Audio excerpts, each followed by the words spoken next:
Você sabe por que o céu é azul? Não sabe? Então vem que eu te conto. Ai, meu olho deve ter um de óculos. Muitos dos meus alunos falam que o céu é azul por causa das águas dos mares e dos oceanos, mas na verdade não tem muito a ver não. O que acontece é que há uma confusão nesse caso, porque a água a gente tem a impressão que ela é azul por causa do céu e não o inverso. A superfície refletora é a água reflete o céu e não o inverso. O céu é azul por outros motivos. Lembrando um pouquinho das aulas de física, a gente tem que lembrar que a luz ela é uma onda eletromagnética. E existem diversos tipos de ondas eletromagnéticas. A gente tem raio-x, a gente tem ondas de rádio, a gente tem micro-ondas. E a luz do sol, ou qualquer onda de luz, ela faz parte de um espectro que a gente chama de luz visível. Então, dentro da luz visível, existem diversos comprimentos de onda. Lembrando que a onda se propaga exatamente como uma onda, dessa maneira. E aí, o que acontece?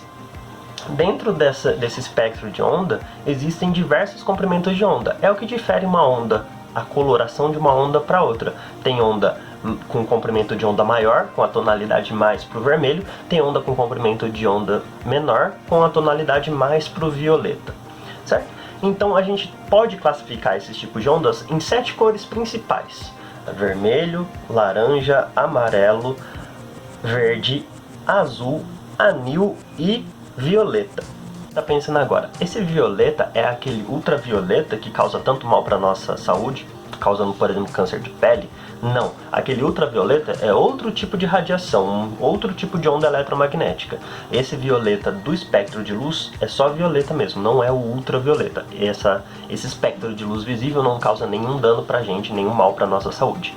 O ultravioleta ele também está presente no Sol, mas não é o que a gente vai abordar hoje. A nossa parte de cores principais das ondas eletromagnéticas da luz visível, você deve se lembrar que você já viu essas 7 cores em algum lugar. Isso mesmo, no arco-íris.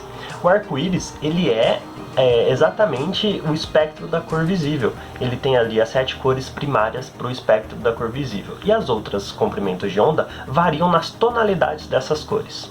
A gente une todas essas tonalidades de cores, todos esses espectros de cor da luz visível, a gente tem um comprimento de onda só, basicamente, uma mistura ali de tudo, que dá resultado na luz branca, que é a luz do Sol. Agora que vem a parte mais legal. Quando a gente passa a luz de um meio para o outro, ela sofre um fenômeno físico que se chama refração. Por exemplo, se eu passar a luz do meio do vácuo, que ela está vindo pelo vácuo, né, entre o Sol e a Terra tem vácuo. Então quando ela está passando do vácuo e encontra a nossa atmosfera, ela sofre esse fenômeno de refração. Ela está indo do vácuo para o ar que a gente tem na nossa atmosfera.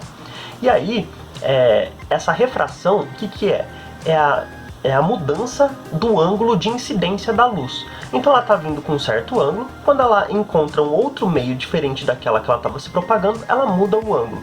E como a luz branca são vários comprimentos de onda, cada comprimento de onda ali vai mudar um pouco o ângulo. E aí ela vai refratar, ela vai separar esses comprimentos de onda. E a gente pode ver muito bem essa mudança de meio físico, de um meio para o outro, se você é muito fã de rock, naquele clássico álbum do Pink Floyd chamado Dark Side of the Moon, que tem uma fotinha aqui aparecendo para vocês do álbum. Esse prisma que aparece aí, ele funciona exatamente como a transformação, a passagem de um meio para o outro da luz. Então a luz está vindo pelo ar atmosférico, por exemplo, encontra esse prisma que é feito de vidro, e aí quando essa luz incide no prisma, separa todas as colorações de luz, todos os comprimentos de onda de luz, por motivo de passar de um meio para o outro, por causa do ângulo incidir. E por que cada comprimento de onda incide de um ângulo diferente? Porque eles têm comprimentos de onda, justamente por causa disso, de diferentes tamanhos. Então a inclinação deles, a inclinação angular deles, quando passar de um meio para o outro, vai ser diferente também. Outro lugar que a gente vê essa refração é no próprio arco-íris, que eu falei há pouco tempo atrás. Por quê? O arco-íris geralmente ele se forma após uma chuva, onde ainda tem gotículas de água na nossa atmosfera. E quando a luz encontra essas gotículas de água, elas funcionam como se fosse o prisma da imagem passada. E aí ela difrata, ela separa os comprimentos de onda e aí forma o arco-íris que a gente conhece. Mas Victor, você só falou ainda, não explicou por que o céu é azul. Quando a luz do Sol chega no nosso planeta Terra, ela encontra alguns obstáculos. Esses obstáculos são as moléculas de ar que estão distribuídas nas nossas 5 camadas da atmosfera. Essas moléculas são principalmente constituídas de oxigênio e nitrogênio. E esses comprimentos de onda acabam tendo que tentar desviar dessas moléculas que estão no nosso ar. Só que nem todos os comprimentos de onda conseguem desviar das moléculas do nosso ar para chegar até a Terra. Então, quanto maior a vibração, quanto maior a ondulação desse comprimento de onda, mais chance dele se chocar com alguma molécula do nosso ar. Então, as cores azul, anil e violeta, elas têm mais chance de se chocarem com moléculas do nosso ar do que as cores, por exemplo, vermelho, amarelo e laranja e verde. Tá? Então, quanto mais vibração, quanto mais elas vibram, ou seja, o comprimento de onda é menor, maior a chance delas se chocarem. Quando elas se chocam, elas se espalham por toda a nossa atmosfera. Elas batem em outra que se espalham e batem em outra que se espalham, e assim vai refletindo toda a coloração de comprimento de onda menor, azul, anil e violeta. Então o nosso céu também tem a coloração violeta e anil, só que a junção dessas 3 cores, azul, anil e violeta, nos dá a coloração do nosso céu. Por isso que a gente não percebe diferentemente cada uma delas. Agora, já as colorações que têm comprimento de onda maior, vermelho, laranja, amarelo e verde, elas acabam trombando menos com as moléculas do nosso ar e chegando mais diretamente à nossa crosta terrestre e iluminando o nosso dia. Se você se lembrar das suas aulas de química, você vai lembrar que tudo no nosso universo está em constante movimento, todas as moléculas. Então esse trombar que eu falei dos raios de luz com as moléculas da nossa atmosfera é porque essas moléculas de oxigênio e nitrogênio, elas vibram elas têm uma vibração muito próxima da vibração dos comprimentos de ondas menores, por exemplo, azul, anil e violeta. Então elas sofrem um efeito que se chama ressonância. E quando vai entardecendo, quando o sol vai se pondo, o que acontece que o céu fica laranja? Ele vai ficando laranja porque conforme o sol vai sumindo no horizonte, a angulação dos raios de luz também vão mudando. E aí ela fica tão diferente, a angulação vai mudando tanto, que até os raios vermelhos, mais voltados para o vermelho, laranja ou amarelo, eles não conseguem escapar das moléculas do nosso ar e acabam trombando também. E aí, desse modo, a cor vermelha se espalha no nosso céu, a cor laranja, avermelhada, se espalha no nosso céu.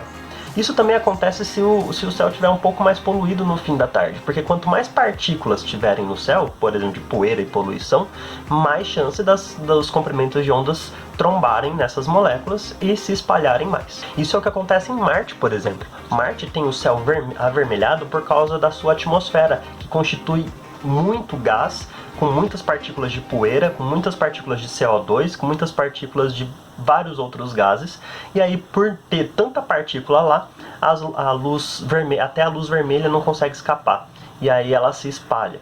E o fato curioso é que conforme o pôr do sol vai sendo em Marte, a angulação vai mudando e o pôr do sol lá é mais voltado para o azul do que para o vermelho. Em outros planetas, como por exemplo Vênus, a atmosfera é tão densa com tantos gases, tanta poeira, que a luz não consegue passar de nenhuma maneira. Então fica parecendo que está nublado todo o tempo. Assim como a gente tem um tempo nublado aqui no planeta Terra. Ou seja, a luz do sol não consegue passar pelas nuvens, fica bloqueada, que dá o nosso tempo nublado.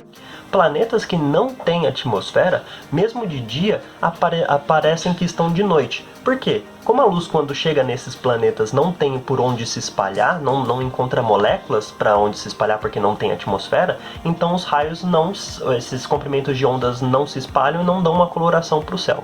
Por isso que em Mercúrio parece sempre que está noite, porque ele não tem atmosfera, então não tem o que se espalhar. A gente consegue ver diretamente o universo lá em Mercúrio, assim como a gente vê na noite aqui também. Só que aqui tem atmosfera e à noite ela não tem coloração no céu, justamente porque não tem luz incidindo, né? O Sol está do outro lado do planeta Terra. Então por isso que a gente vê. Só que lá em Mercúrio, tanto dia quanto noite tem a mesma coloração no céu, que é a coloração preta, porque não tem luz. A ausência de atmosfera faz com que não tenha espalhamento da luz durante o dia. beleza? E por que que o céu é preto, então? Por que que o universo é preto? Isso acontece porque a luz não chegou ainda no limite do universo e voltou pra gente saber qual é a cor do fundo do universo. A gente, na verdade, não sabe nem se o universo tem fim ainda. Então, é como se todas as estrelas do nosso universo fosse uma lanterna e nenhuma estrela, nenhum raio de luz conseguiu chegar ao fim do universo, bater lá no fim do universo e voltar. Por exemplo, se a gente está num quarto escuro, a gente sabe que se acender uma lanterna, essa luz da lanterna vai bater numa parede e a gente vai enxergar o fim do quarto. E aí, conseguiram entender? Se você é professor e está assistindo esse vídeo e quer mostrar um experimento para os seus alunos de como o céu é azul, eu vou deixar um link aqui embaixo, aqui na descrição, de um vídeo que eu faço um experimento bem simples que dá para fazer em casa, mostrando o porquê que o céu é azul. Agora, se você é um aluno ou que está estudando para alguma prova, que estava com curiosidade e quiser também acessar esse link para ver o experimento e fazer em casa, pode acessar também e mostra para toda a sua família o que você aprendeu.